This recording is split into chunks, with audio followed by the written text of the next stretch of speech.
Okay, so I want to make tonight quick and respect everybody's time. And so tonight we're going to talk about conversation flows, specifically for the launch of Sure Thing Super Black. So if you're not launching Sure Thing, which I think everyone or almost everyone is, you can apply this to anything that you're launching. And so I have it written up and I'm going to share it with you guys, and I'll also drop it in the team chat as well. But I just kind of want to normalize some of the responses that you guys are getting. So a lot of you are like working and sending me your conversations, and I'm noticing some patterns like with people, like their responses to you, and you're just like, what the heck do I say? So I just wanted to give you guys some different ideas. Um, and and um And before we jump into the conversation flow, one thing that I've also noticed in doing like one-on-ones with you or just having like conversations with most of you, um, and if you're like, oh my God, she's saying this because I told her, no, that is not just you. It's 90% of this team. So what I'm finding is that I don't know that I ever actually like really explained what names you guys should be writing down. So what I'm finding is that you guys haven't had clear direction from me on, like, you have a tracker, you can check the boxes, but when it comes to like writing names down, what names do you write down? And so I want to tell you, you can't you can't do this wrong. Okay? So if this is something that you're doing and I'm like, no, don't do this, it's just because I want to save you time. Um, and explain kind of the method of madness, my madness behind it. So like we all have like these lists of names where we're like writing down, we all have our own systems for it. But what I'm seeing a lot is that people are writing down the names of everyone that they're inviting. So that gets really confusing because the key to success in this business is your follow up. And when you have a list of names of everyone you're inviting, what I'm starting to realize is that when I'm like, okay, how are we doing on our follow-ups? People are following up with that list of names that they wrote down. And sometimes they're just people who they invited that never responded or asked for more information. And so I think that's where it gets frustrating, or I can imagine it would get frustrating to you guys. And so I wanted to just simplify it. So at this point, we're all inviting probably lots, some days maybe a ton, some days maybe not so many, but we're inviting as a team to a degree that's like, if we were to write every single name down of every single person we invited, we would be wasting a lot of our precious time. I don't want you to do that. Okay. So what names do I want you to write down? If somebody responds to you and says, yes, I want more information, I want you to write that down. Okay. I want you to write their name down. If somebody responds to a connection message, like if you are like, hey, just wanted to, send you love, and like they heart it, or they're just like, thanks, you too. That's not a name that I would typically write down. That's not a name that I'm going to have on like a follow-up list. If somebody who I'm connecting with is like maybe like pregnant and about to have a baby, and I'm like talking to them about like their postpartum journey, I might write that name down if it feels significant or important to me. Because maybe they've said like in that conversation that they could use this in the future, right? So like any indication where they're showing interest. They might not say like, yes, I'm interested right now, but they might say something like, oh my gosh, I'm having surgery in, 2 or 3 months, and my comeback, I'm going to be really looking to, start, incorporating something. So maybe you're not directly inviting them and they're saying yes, send more info, but they have shown an interest, right? Another name I might write down is somebody who I have had conversation with and they have shared their struggles, and I think that they could benefit from it. So maybe they're again not asking directly for more information, but they have indicated that they could benefit. And so I might write that name down. So those are just some ideas. And so the reason I wanted to say this is because, like I said, the fortune is in the follow-up, right? And so when you're following up, I want your follow-ups to be intentional and with people who have previously responded to you. Okay, so that's the difference. So you're not going through your entire invite list again. Anyone, like, let's say you invited 30 people 2 days ago, and now you're looking at your tracker and you're ready to follow up. You're not going to go back through that same list of 30. You might only have one from those 30 people who said, yes, send me more info. That's your follow-up. Okay. So, and I say this because I'm really looking at like, how to best, you guys are all working busy moms. Like we all have plates full. So how can I save you guys time? How can I simplify the process? And how can I get you guys some wins?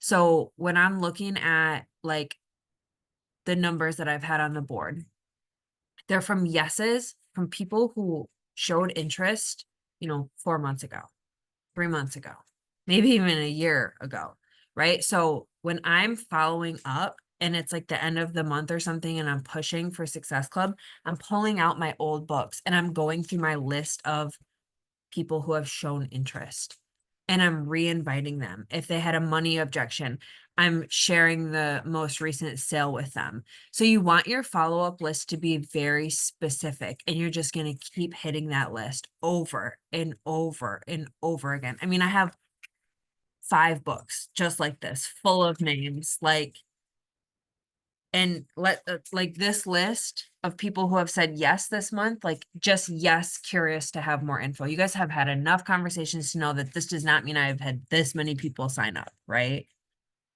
The highlighted people have signed up. And this many people showing interest is probably hundreds of invites, right? I would never waste my time writing all their names down. So I just wanted to say that because I don't think that I've done a great job of like giving direction in that area. And we're all at a level on this team where it's like we're really getting organized. Like we get it, we know the daily tasks, we know what it takes. Like, so how can we make our systems run better? So that's why I wanted to talk about conversation flow tonight. And I want to just give you a very simple example of a conversation flow that I've been liking.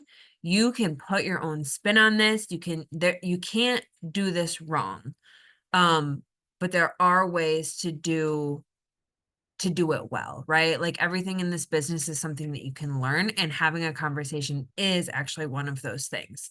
Sometimes what I'm seeing in conversations is that people will dump too much because they get really excited when somebody says like, yes, I want more info. And so they give too much. And so I'm hopeful that with this conversation flow, it just breaks it up into like little chunks for you guys. He's eating. And then we'll talk about just a couple common objections and what to do if you get them. So,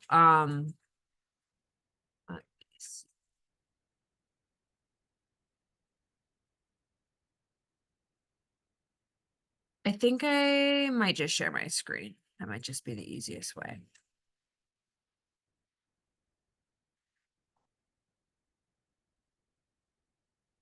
Okay, you guys can see my screen. I'm going to share this. So even if you can't like follow along with the text, that's okay. There's just a few main pointers I want to show you. So this is the invite I've been using. The first line I take out, if it's not a new person to my page, but just, hey there, I saw you were new to my page and wanted to reach out.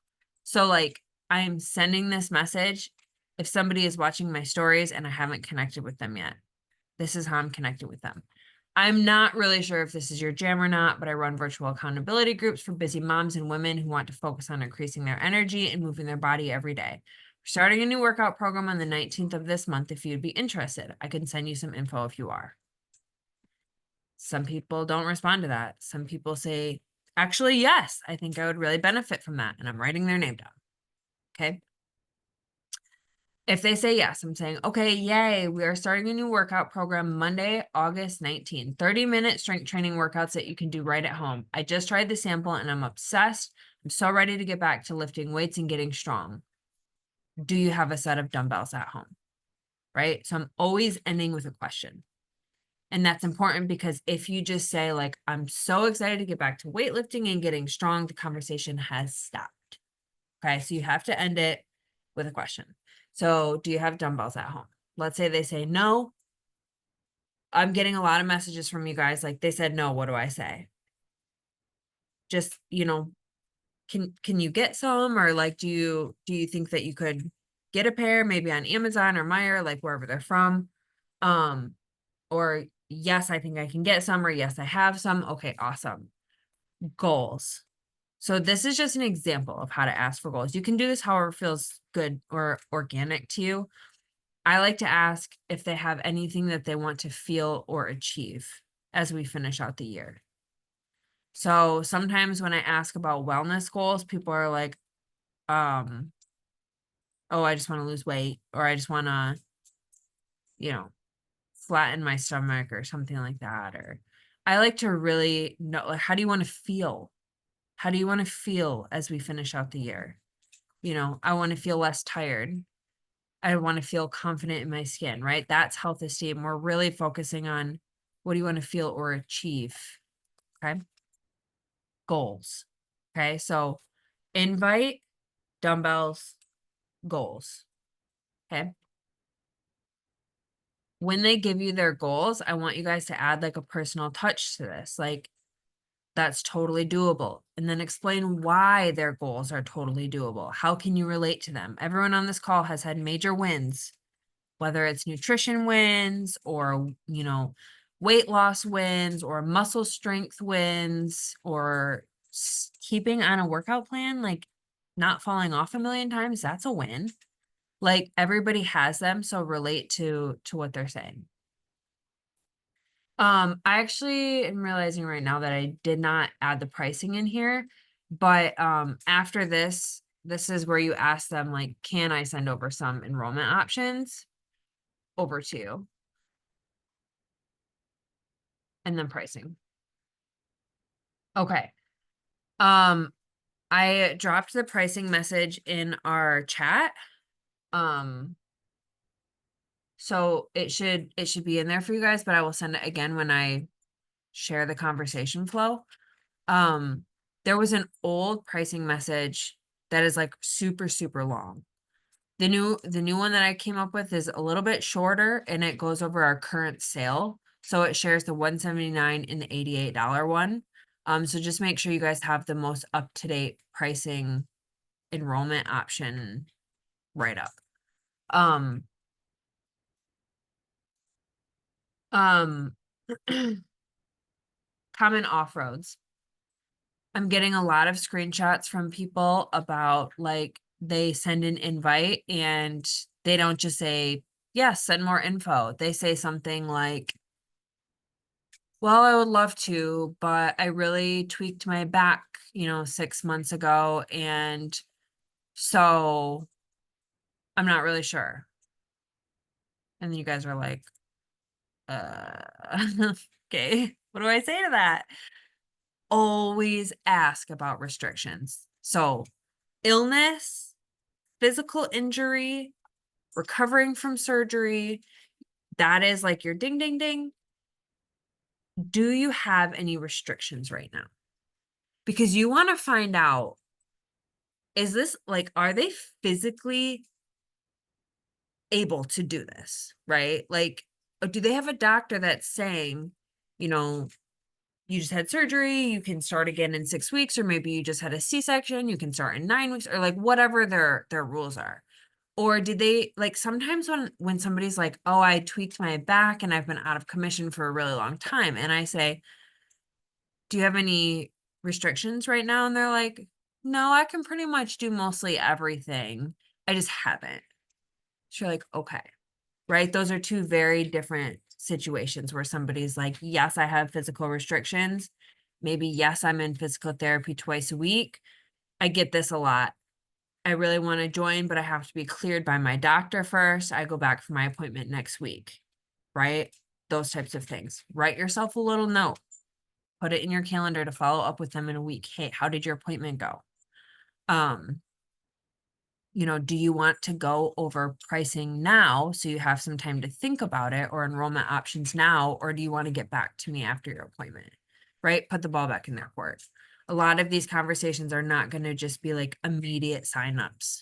They're going to be kind of like, especially when it comes to like physical illness, like these are the people that you're going to have to follow up with like over and over and over again.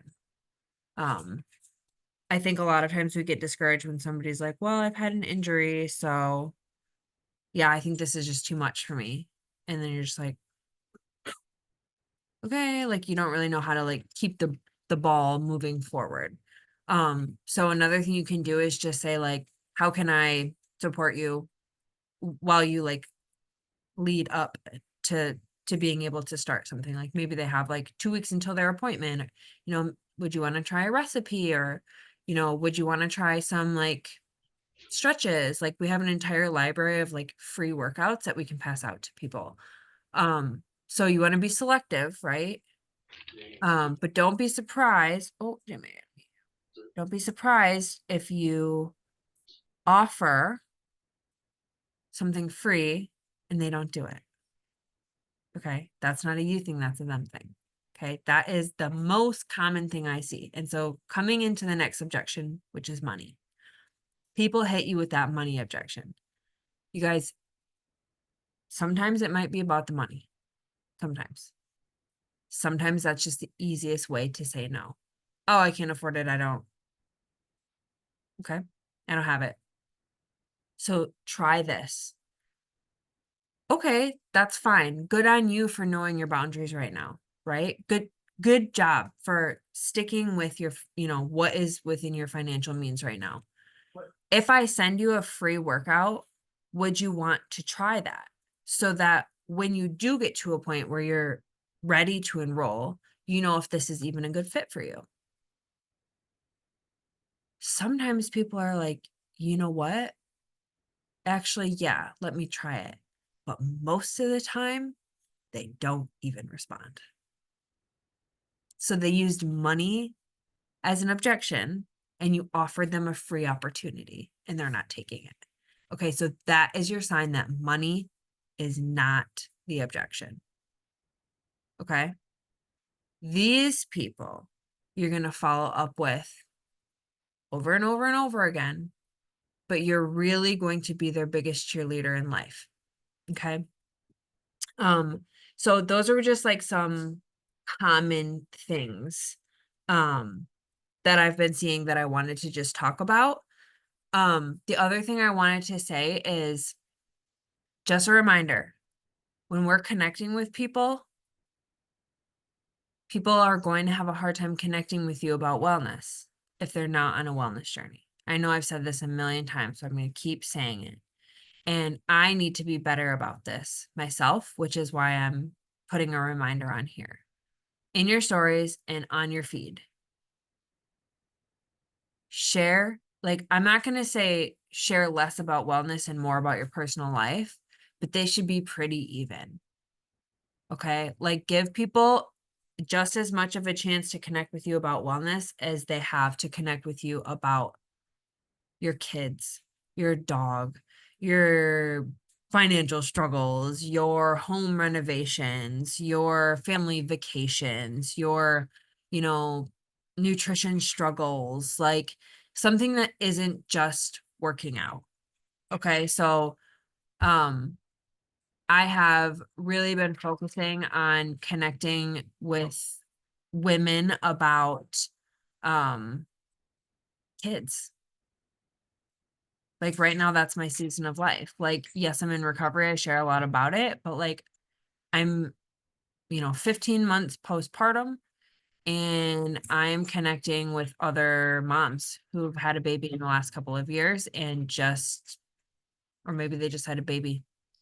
Like one thing that I'm doing, you guys could do this for any woman. If I see that somebody just had a baby, I'm screenshotting their post hey, this is our new baby.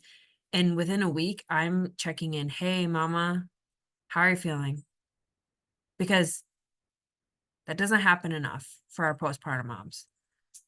I'm not even going to mention a workout. I'm not even going to mention body. I'm just checking in genuinely. Like, how are you feeling?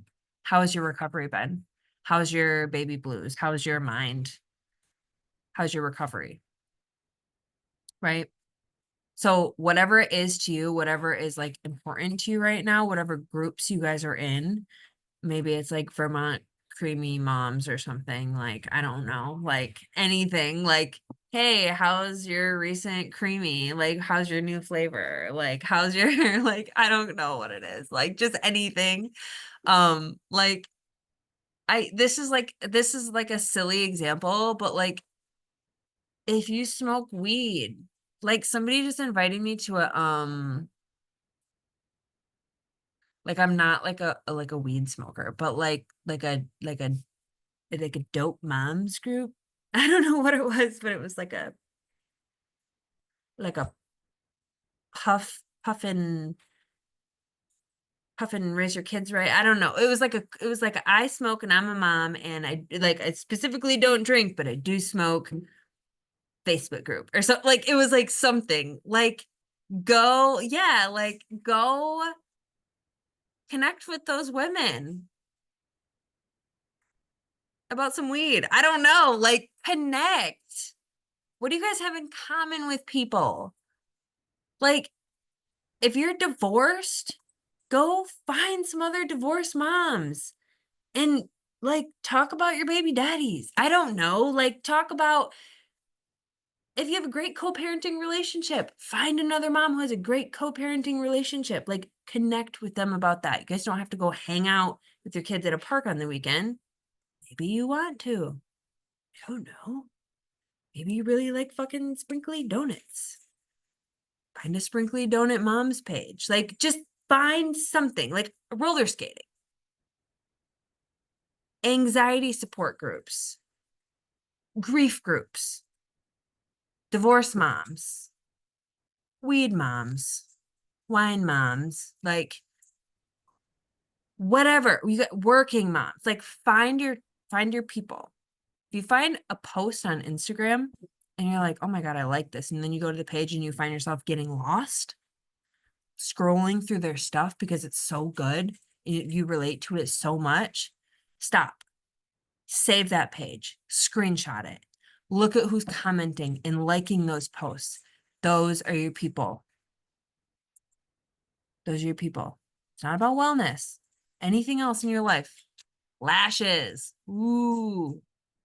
Can't pay my bills, but got my lashes done. Like, those are my women right there. Like, that is my tribe. Okay. So go find your people. Okay. That's really all I wanted to share with you guys tonight. I'm really proud of you guys. You guys are working. You guys are working. You guys are doing well. And I don't know why we're all having migraines. Amber, your face looks like you are dying right now. Okay. Do you guys have questions about the conversation flow, about connection messages, or about objections? No? Okay, I'm going to stop recording.